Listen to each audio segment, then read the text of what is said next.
Glória a Deus, cumprimento a igreja com a paz do Senhor. Amém. Amém. Estamos no seminário Querix e hoje é a segunda ministração do discipulado nível 1 com o tema A Salvação, uma questão, uma escolha de vida ou morte. Amém? Abra aí a sua apostila na segunda ministração e enquanto você abre, eu vou fazer mais uma oração em nome de Jesus.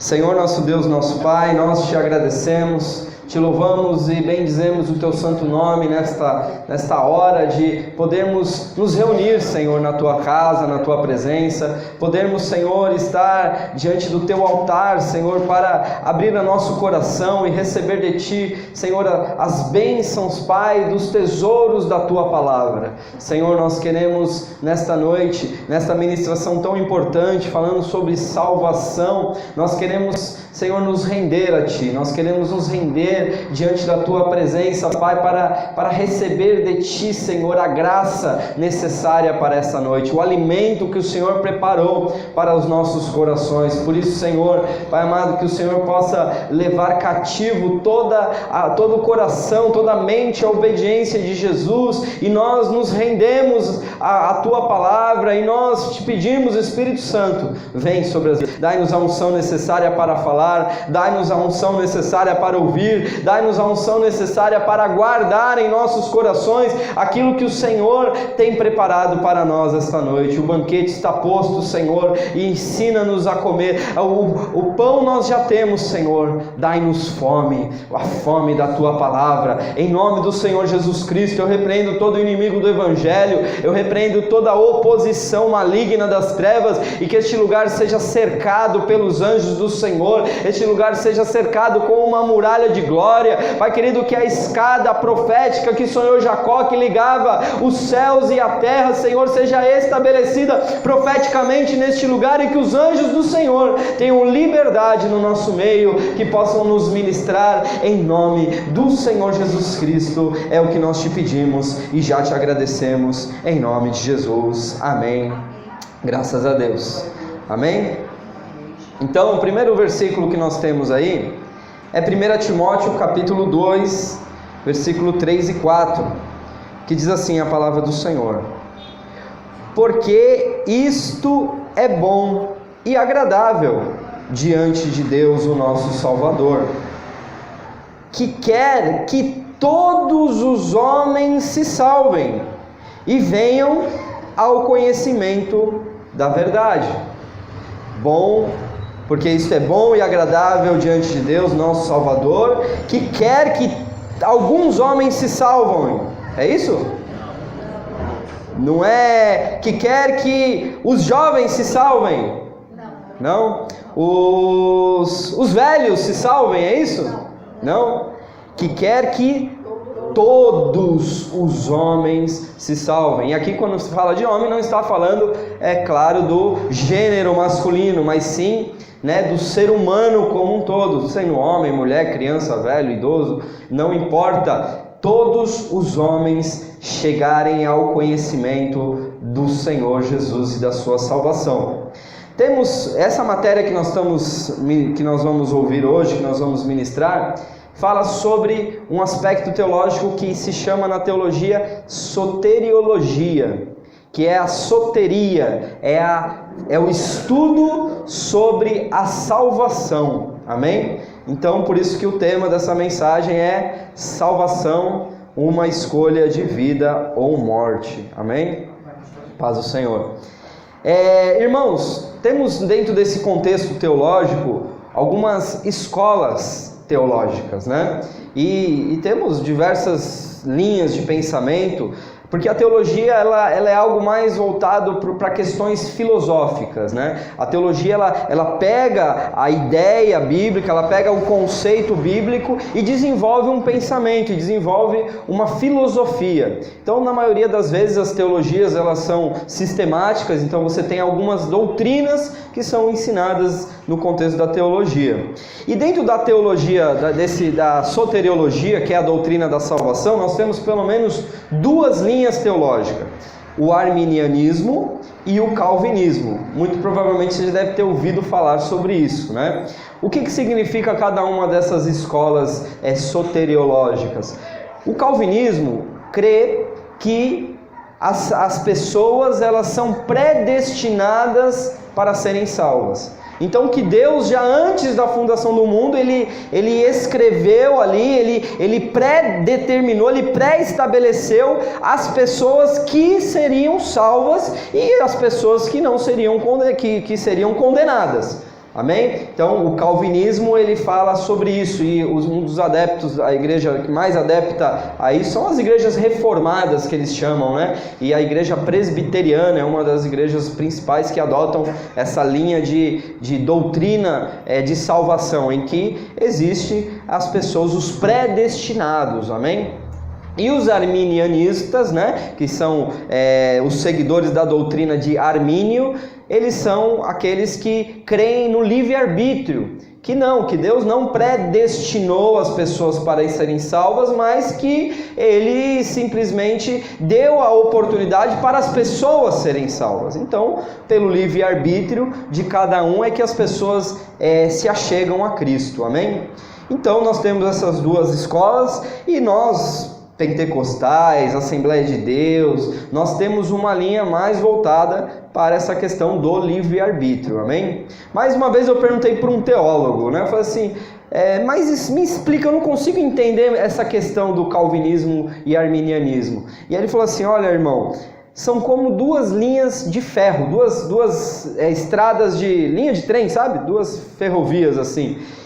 Só que elas são ferrovias paralelas, que elas vão chegar no mesmo lugar. Então não vale a pena, né? Foi o que o teólogo me falou, não vale a pena você ficar gastando energia nessa questão de querer entender se você é predestinado ou se você tem o livre-arbítrio de escolha. O que vale é você crer em Jesus Cristo, entregar sua vida para Jesus e seguir uma vida de santidade, que é o que vai te fazer chegar no céu, amém? Glória a Deus. Então nós não entramos nessa discussão, por quê? Porque existe sim base bíblica para a predestinação. Existe base bíblica para dizer que Deus nos escolheu antes da fundação do mundo. Existe base bíblica sim para dizer que Deus ele fez vasos para a honra e também fez vasos para a desonra, né? Fala sobre Judas, né? Aquele que nasceu para a perdição. Então, irmãos, essa questão do livre-arbítrio é interessante, mas não para a nossa discussão aqui, amém? Da predestinação. Porque, baseado nesse texto que nós lemos de 1 Timóteo, nós temos aqui uma percepção de qual é a vontade de Deus, né? Para nós é muito mais importante saber qual é a vontade de Deus do que a nossa própria vontade, principalmente essas questões filosóficas e teológicas. Aqui, irmãos, a palavra do Senhor ela é muito clara, através do apóstolo Paulo escrevendo a Timóteo. Ele fala que é da vontade de Deus, isso é bom e agradável a Deus, que todos os homens se salvem, amém? Então, irmãos, nós não podemos entrar nessa questão de salvação sem entender esse contexto primordial, que é da vontade de Deus, que todos se salvem, amém? Então você pode olhar aquele irmão mais difícil, né? Com problemas, talvez com álcool, talvez problemas com drogas, talvez até envolvido em alguma religião, em alguma seita, né? Não cristã. Mas irmãos, quando você olha para essas pessoas, você tem que ter compaixão e saber que é do agrado de Deus que essa pessoa se salve. Então, para ninguém nós podemos falar que não tem jeito. Para ninguém nós não tem jeito. Chegou aqui o nosso ex-ateu, então para quem é um ex-ateu, então tem jeito, né, irmão? Ateísmo é sem Deus, então a pessoa não crê que Deus existe, então ela não quer saber de Deus, ela não quer contato com Deus, ela não quer conhecer a Deus, porque ela não acredita que Deus existe. Então um ateu se converter é a vontade de Deus que todos se salvem. O ateu, o espírita, o católico. Porque religião, irmão, ela... eu gosto de falar isso, que o pessoal às vezes... Tem um ditado popular aí, as pessoas do mundo, que dizem que toda religião leva a Deus, né? Todos os caminhos levam a Deus, não é assim que falam?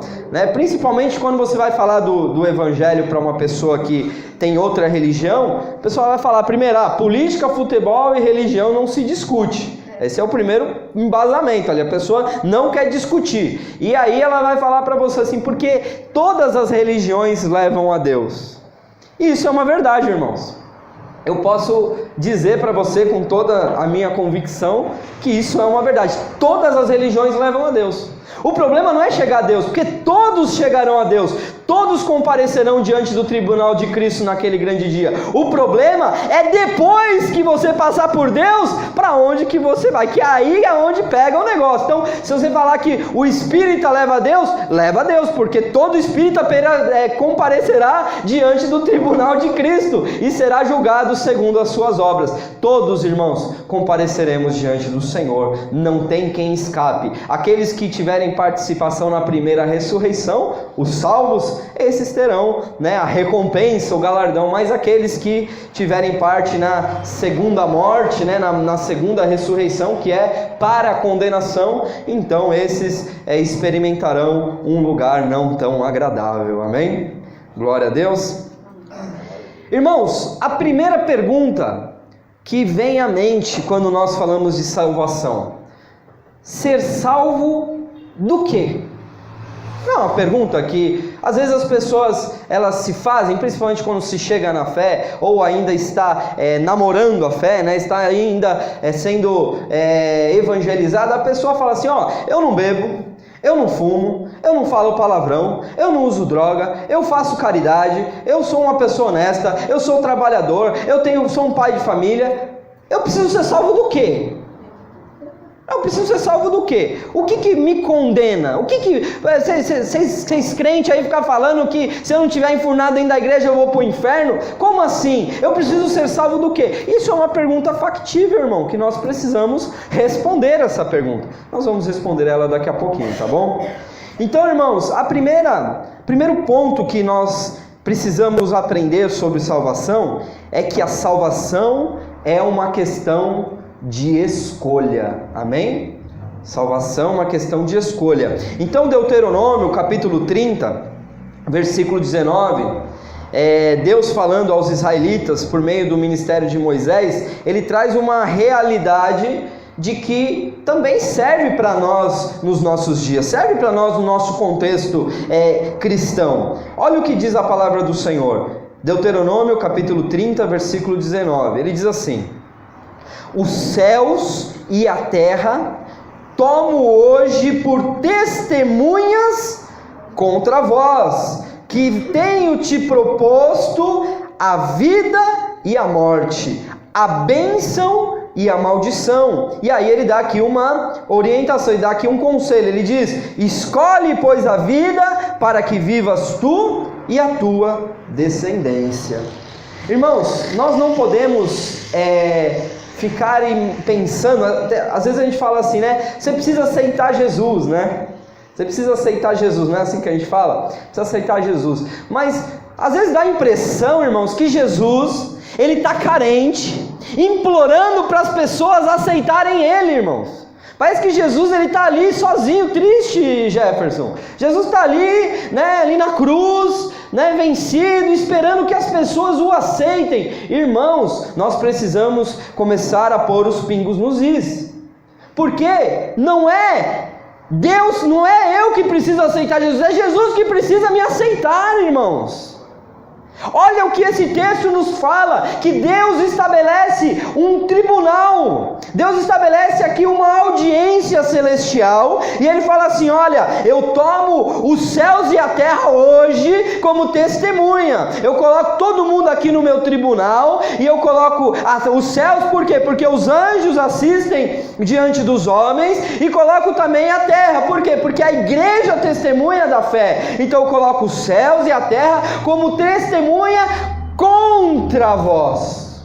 Contra? Mas Deus é contra as pessoas, irmãos? Deus é contra aqueles que o rejeitam, irmãos. Ele coloca essa audiência celestial, ele diz, olha, essas testemunhas eu ponho contra vós, que eu tenho proposto para você a vida e a morte, a bênção e a maldição. É uma questão de escolha. Deus não vai ficar implorando para nós sermos crentes. Deus não vai ficar implorando para nós sermos adoradores. Pelo contrário, Deus, Ele procura os verdadeiros adoradores. Não é isso que está escrito lá em João? Ele procura. Se Ele procura, é porque não está fácil de achar. É porque não está fácil de achar. Então, Ele nos propõe, irmãos, a vida e a morte. Por isso que nós não podemos querer impor a nossa fé para as pessoas lá fora. Nós precisamos mostrar o caminho da bênção e o caminho da maldição, mostrar o caminho da vida, mas também mostrar o caminho da morte, e cabe a cada um escolher, não é assim? Por exemplo, quando nós estamos falando com uma pessoa do espiritismo, que acredita na reencarnação, você vai começar a falar com ela sobre a sua fé, e ela vai falar assim: mas eu acredito na reencarnação. Então você vai falar para ela, falar assim: tudo bem, você acredita na reencarnação, mas eu acredito na Bíblia, e a Bíblia me fala que se eu precisasse reencarnar para pagar os meus pecados, então eu estaria anulando o que Jesus fez por mim na cruz. Então a minha fé é baseada não na minha capacidade de pagar os meus pecados, mas sim de receber o perdão dos meus pecados através de Jesus Cristo. Aí a pessoa vai falar assim: mas não é bem assim, cada um crê do jeito que quer, não é assim? Aí você vai falar assim: tudo bem, só que se você tiver certa, né? Se você tiver certo que existe a reencarnação, para mim vai estar tudo bem, porque eu estou seguindo a palavra de Deus, estou buscando ser melhor. Mas se eu estiver certo e não haver reencarnação, você não terá segunda chance. Você está propondo a vida e a morte, está aí, escolhe. É você que escolhe, eu que escolho, eu escolhi a vida. E aí aqui ele traz uma promessa ainda, ele fala: escolhe pois a vida para que vivas tu e a tua descendência. Então olha que promessa maravilhosa, quando ele fala aqui que a sua descendência, ela entra debaixo desta salvação, da sua escolha, vai impactar as suas gerações. Você pode perceber, irmãos, que quando existe uma família mais tradicional, em que os avós são cristãos, os pais são cristãos, os filhos são cristãos, os netos são cristãos, e existe ali uma bênção que vai sendo propagada de geração em geração, e as pessoas elas são abençoadas. É uma família próspera, uma família abençoada. Por quê? Porque a salvação, a escolha, ela acontece de geração em geração. Então, se eu escolhi, irmãos, os meus pais, eles não eram cristãos quando eu nasci. Mas aí no decorrer da minha jornada eu tomei a escolha. Automaticamente os meus filhos, eles já estão sendo criados no caminho do Senhor. Eles vão fazer sim as escolhas dele também, porém eles já estão debaixo da vida. Eles já estão dentro do contexto da vida, não no contexto da morte. Porque quando nós estávamos mortos, os nossos filhos geralmente caminhavam nos nossos passos, né? Se o pai era alcoólatra, o filho já tinha envolvimento com bebida. Se o pai tinha problema com prostituição, o filho também não tinha casamento que aguentava. Então, existe ali uma maldição que vai se passando de geração em geração, mas também existe a bênção que vai passando através das nossas escolhas por Cristo. Amém? Então aqui o Senhor, ele nos propõe essa escolha. Escolhe a vida para que vivas tu e a tua descendência. Então a salvação é uma questão de escolha. Irmãos, para entender sobre salvação, nós precisamos entender uma palavrinha chamada pecado. Amém? O que é o pecado? O pecado é um negócio complicado de nós entendermos, né? Porque quando nós falamos de pecado, nós temos uma tendência a imaginar uma lista de um checklist do pecado, né? Uma lista que vai ter ali as atitudes morais que ferem a nossa moral, amém? Então vai ter ali prostituição, o que é pecado? Mentir é pecado? Não, mentir é pecado. E usar droga? Usar droga é pecado? Não, usar droga é pecado. Então é como se você tivesse ali uma lista em que você tivesse que ficar procurando a cada atitude que você toma para saber se aquela atitude ela é pecaminosa ou não, ela é pecado ou não. Então, mas o que é o pecado? Como entender o pecado? Irmãos, a palavra pecado no original, no grego, é a palavra hamartia. Essa palavra hamartia é uma palavra muito interessante, que ela significa errar o alvo. Então, quando nós entendemos o que é o pecado na perspectiva, no ponto de vista de errar o alvo, o que é o alvo? O alvo é a vontade de Deus.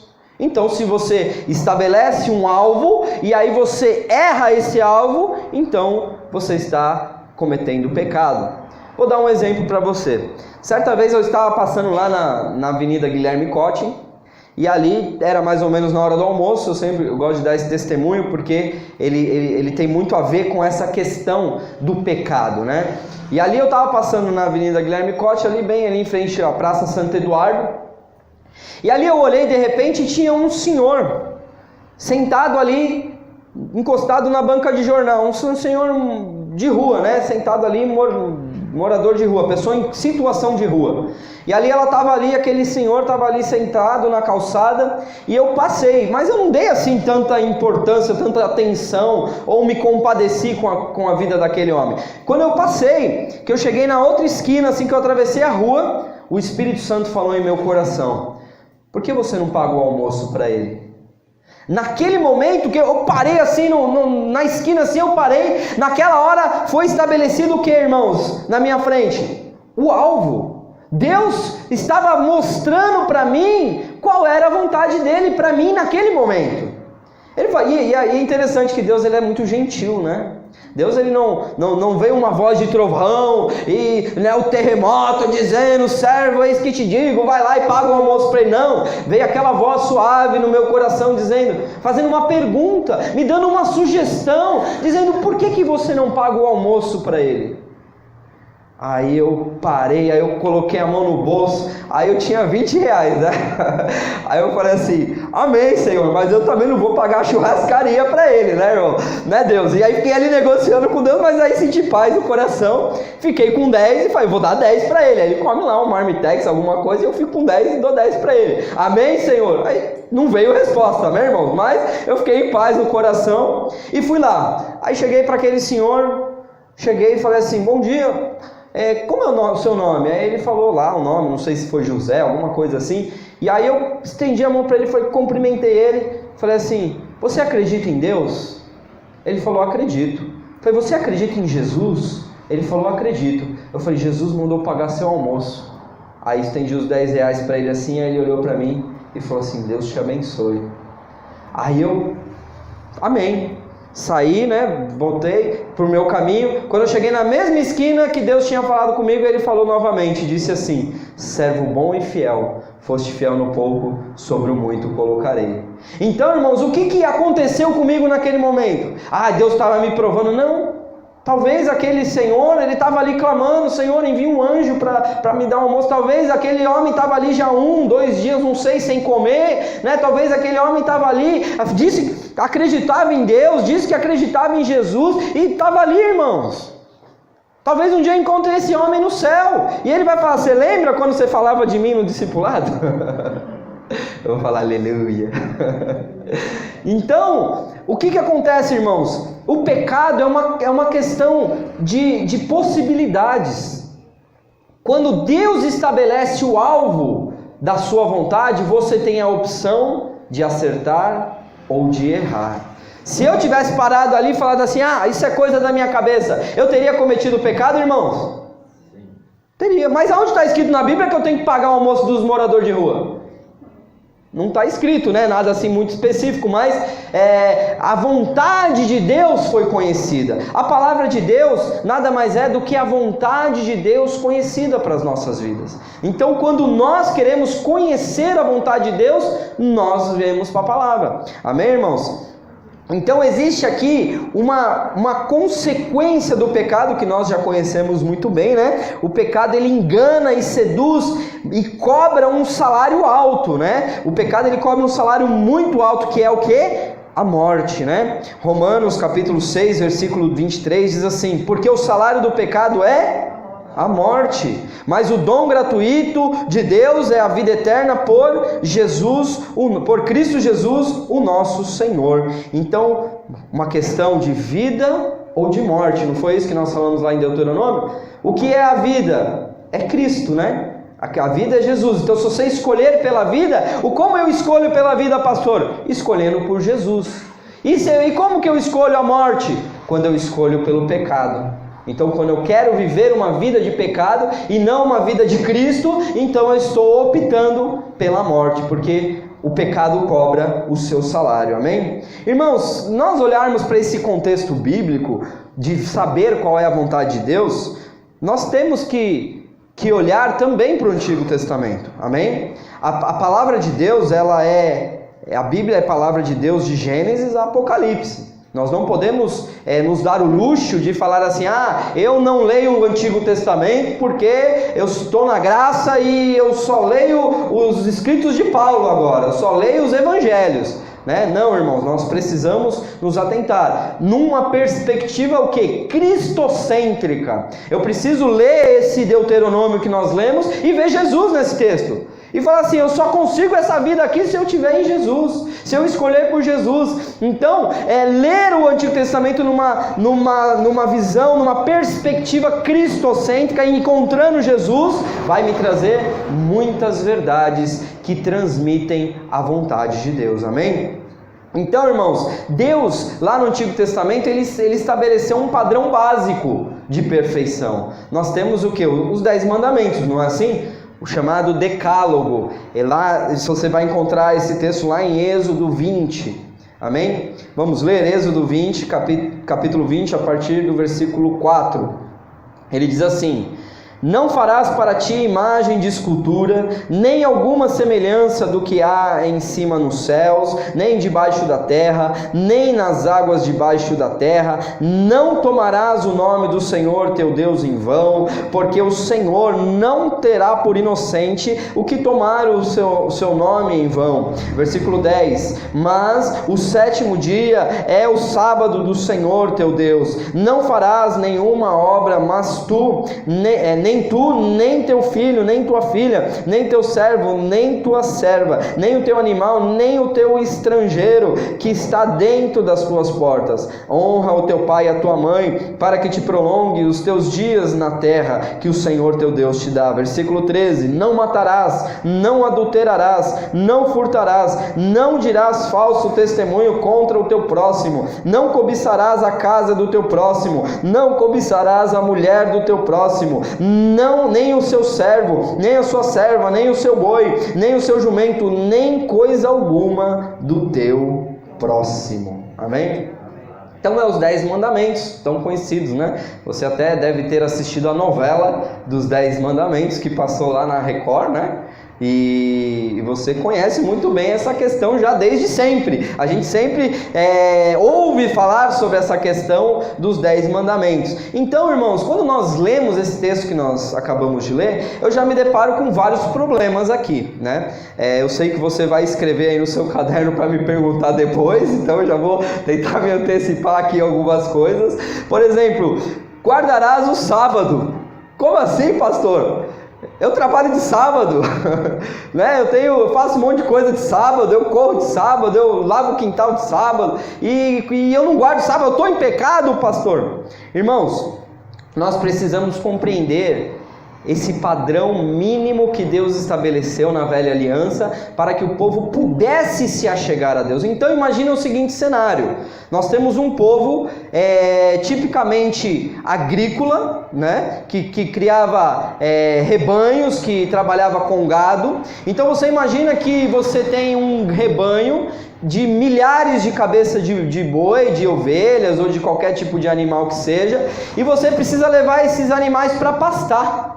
não é? Eles precisam se alimentar, não é? E se você está numa região desértica, como por exemplo, nesse contexto de Israel saindo do Egito, no contexto do deserto, como que eu vou levar milhares de cabeças de gados para pastar? Eu preciso muitas vezes percorrer longas distâncias com o gado, eles se alimentam e aí depois eu volto, né? E aí depois eu vou para lugares mais longínquos para poder levar onde tem água, onde tem pasto, e muitas vezes essas jornadas demoravam dias. Tanto é que quando Samuel foi ungir Davi rei, ele estava longe, ele estava fora, ele estava cuidando das ovelhas do pai dele, estava lá no pasto. Então, irmãos, imagina um cenário que o povo estava aprendendo a adorar a Deus, estava começando a se achegar a Deus, esse povo de Israel, e aí Deus falou assim, eu preciso estabelecer um dia de descanso para que vocês possam me adorar, para que vocês possam buscar a minha presença, para que vocês possam se reunir em um contexto de adoração, em um contexto religioso, para que você possa me adorar. Então, o sábado é uma questão do descanso. Então, tem muitas pessoas que não dão lugar para o descanso.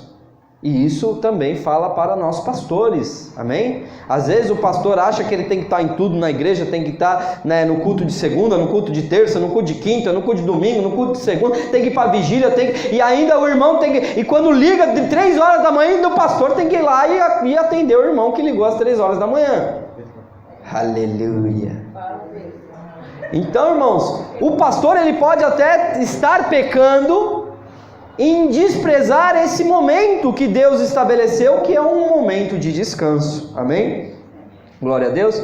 Então, irmãos, essa questão do sábado deixa um pouquinho para depois, né? O que eu quero dizer aqui é que Deus estabeleceu um padrão, e esse padrão é um padrão que nós não conseguimos alcançar, irmãos. Se eu entrar aqui na questão da cobiça, ixi, aí lascou, né, tudo. Falar qual aquele irmão que não um dia cobiçou o carro do seu próximo, né? Qual aquela irmã que não cobiçou a bota da sua próxima, né? A bolsa da sua próxima, o cabelo da sua próxima. Aleluia!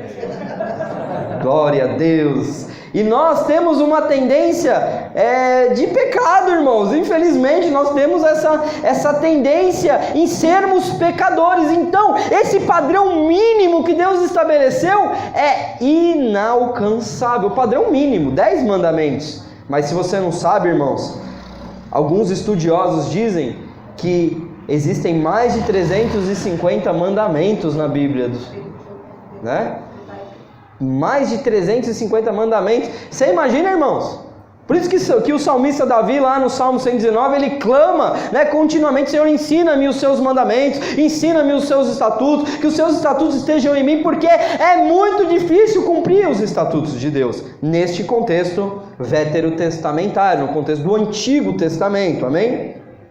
Então, irmãos, quando nós falamos de salvação, nós não podemos nos inclinar para receber essa salvação por merecimento. Eu não posso querer receber a salvação porque eu sou santo, porque eu ando na linha, porque eu cumpro os mandamentos, porque eu jamais conseguiria. Amém? Então aí que entra a questão da salvação pela graça e somente pela graça. Então tem aí na sua apostila Efésios capítulo 2, versículo 8 a 10, que diz assim: porque pela graça sois salvos, por meio da fé, e isso não vem de vós, é dom de Deus, não vem das obras, para que ninguém se glorie, porque somos feitura sua, criados em Cristo Jesus, para as boas obras, as quais Deus preparou para que andássemos nelas. Então, quando nós falamos das obras em relação à salvação, nós precisamos compreender que nós não fazemos boas obras para sermos salvos. Amém? Nós não fazemos boas obras para sermos salvos, mas nós fazemos boas obras porque somos salvos. Porque a salvação é pela graça, mediante a fé, não vem de nós, é um dom de Deus, é um presente gratuito, não vem das obras. O texto é claro aqui em Efésios. Ninguém pode se gloriar de recebê-la, porque não vem das obras. Mas as boas obras, um caminho de boas obras, Deus já preparou para que nós andássemos nele. Então, se eu estou andando em um caminho de boas obras, é porque eu sou salvo, irmão. Porque Deus já preparou esse caminho para mim. Você consegue entender? Porque não é as boas obras que produzem salvação. Voltando lá nos espíritas, eles acham que fazendo boas obras, eles vão aliviar o karma e vão crescer, evoluir, né? Por isso que eles fazem muito bem a obra social, né? Se você for ver, faz até melhor do que os próprios evangélicos, amém? De entregar cesta básica, de dar assistência odontológica, de dar tantas assistências que os centros por aí fazem, né? E que nós ficamos aquém, né? Ficamos envergonhados, né? De não nos aproximar nem de longe daquilo que eles fazem. Mas eles não fazem numa perspectiva de serem salvos. Eles não fazem boas obras porque Deus preparou esse caminho para eles. Não, eles fazem porque eles pensam que fazendo boas obras eles serão salvos. Amém? Glória a Deus. Mas é o contrário. João 3,16, tão conhecido de nós, diz assim: porque Deus amou o mundo de tal maneira que deu o seu Filho unigênito para todo aquele que nele crê, não pereça, mas tenha a vida eterna. Então, irmãos, não existe salvação fora de Cristo. Não dá para você ser bonzinho e achar que você vai para o céu por causa das suas boas obras. Se nós formos bonzinhos, e devemos ser bonzinhos, aleluia, e nós devemos ser, né, cada vez melhores, temos que ser melhores pastores, temos que ser melhores maridos, melhores mães, melhores pais, melhores filhos, melhores irmãos, melhores obreiros. Nós precisamos viver uma vida de melhora contínua. Isso daí é importante dentro do contexto do cristianismo. Porém, não é por isso que eu tenho a minha salvação. Não é por isso que eu vou para o céu. As minhas boas obras, sabe o que faz? Constrói os tesouros no céu. Porque a Bíblia diz que nós seremos julgados segundo as nossas obras. Então, se eu faço uma boa obra, está sendo registrado. Se está sendo registrado, Jesus vai me recompensar. Amém? Glória a Deus.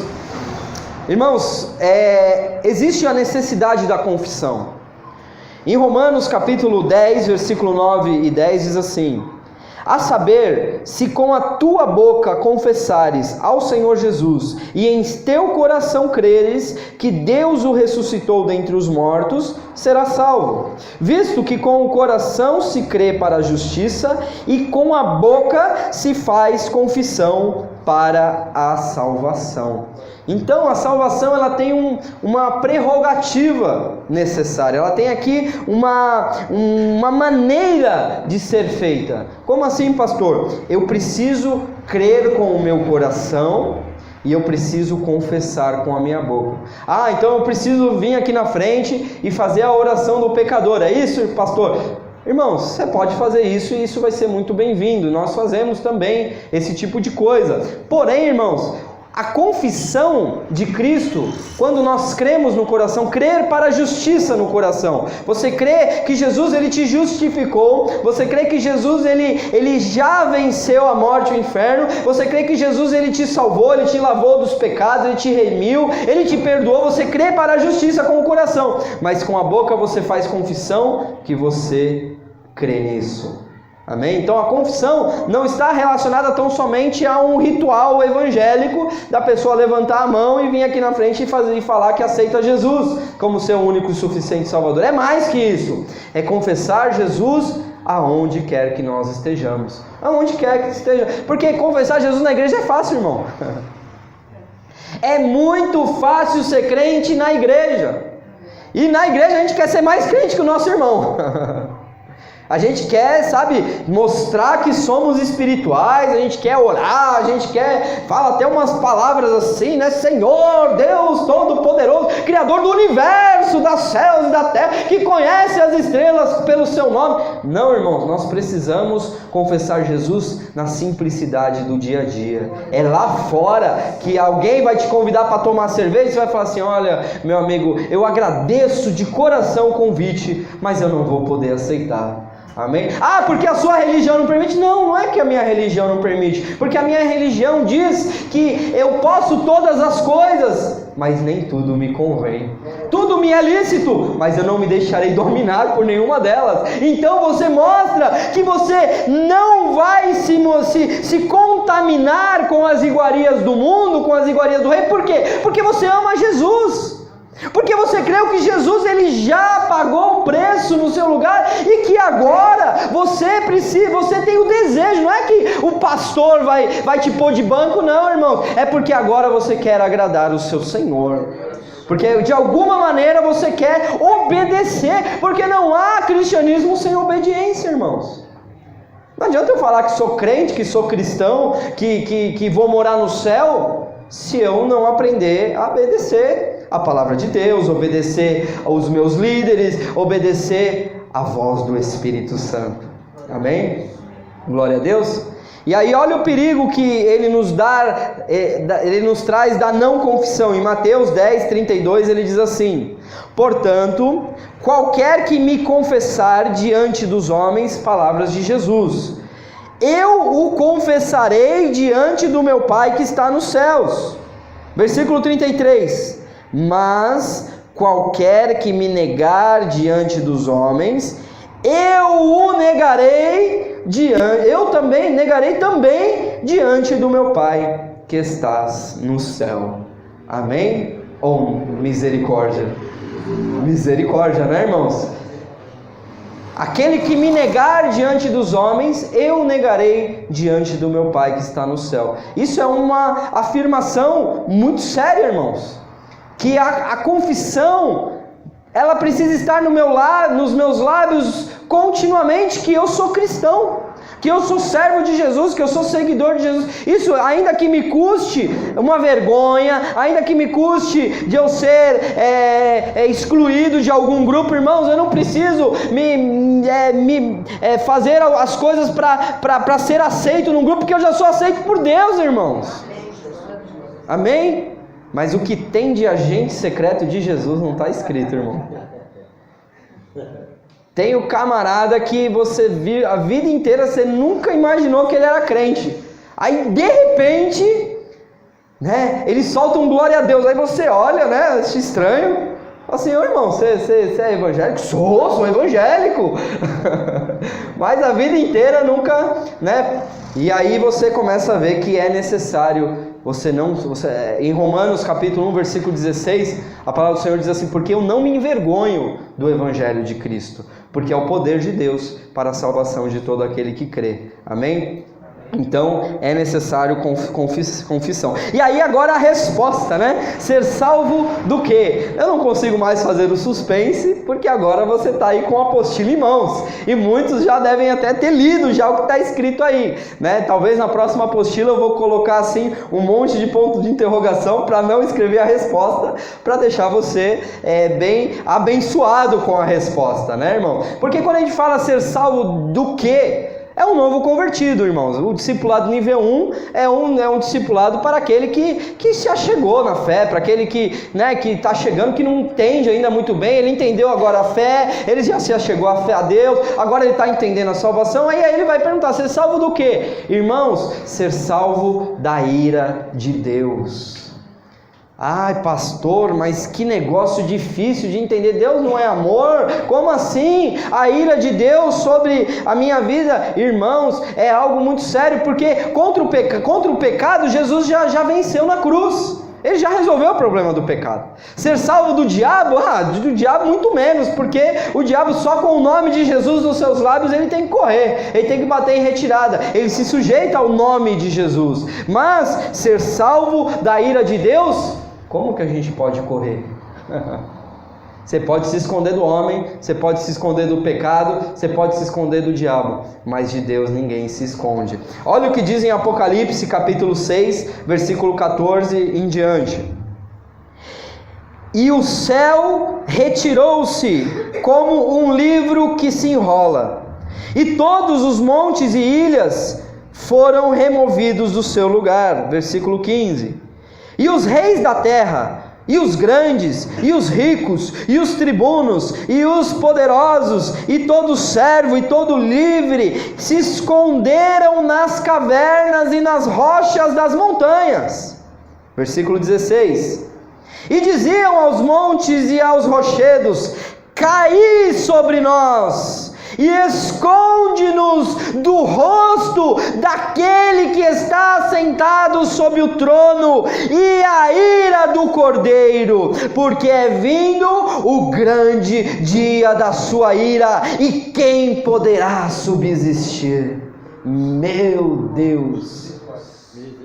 Aqui também a gente tira por terra aquela ideia de que Jesus é o Deus bonzinho e que o Deus Pai é o Deus bravo, né?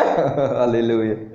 Porque aqui não é a ira do Cordeiro que vai ser derramada, irmãos. É o que nós lemos aqui. É a ira daquele que está sentado no trono e também a ira do Cordeiro. Louvado seja o nome do Senhor. Então, irmãos, falar de uma questão, eu lembro também de uma senhora que trabalhava comigo, que ela falava assim: se eu fosse Deus, eu já tinha dado comida para o tubarão. Porque ela tinha aquele sentimento de falar, tanto pecado, né? Deus não está vendo? Deus não está vendo mãe dando a luz e jogando a criança na lata do lixo? Deus não está vendo filho que mata o pai e a mãe para pegar a herança, o seguro de vida? Deus não está vendo crianças sendo estupradas pelo pai, crianças de 5 anos, de 2 anos sendo estupradas pelo pai, pelo padrasto, né? Deus não está vendo essas coisas? Irmãos, Deus está vendo. E Ele está vendo, e Ele já está prestes a não suportar mais tanta maldade, e a ira do Senhor derramará sobre a terra, irmãos.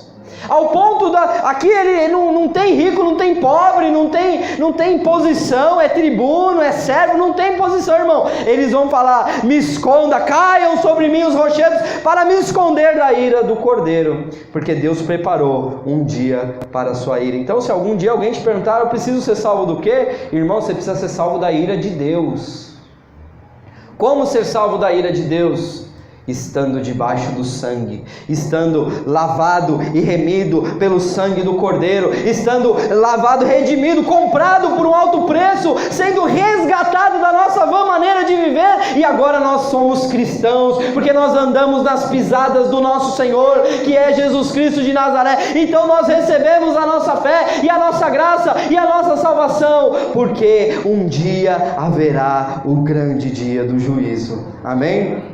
Glória a Deus. Então, irmãos, para concluir, a conversão cristã é o ato pelo qual a pessoa se volta do pecado para Jesus Cristo, da morte para a vida, tanto para obter perdão dos seus pecados, como para também se libertar deles. E olha que lindo esse Salmo 85, versículo 9 e 11, certamente que a salvação está perto daqueles que o temem, para que a glória habite na nossa terra.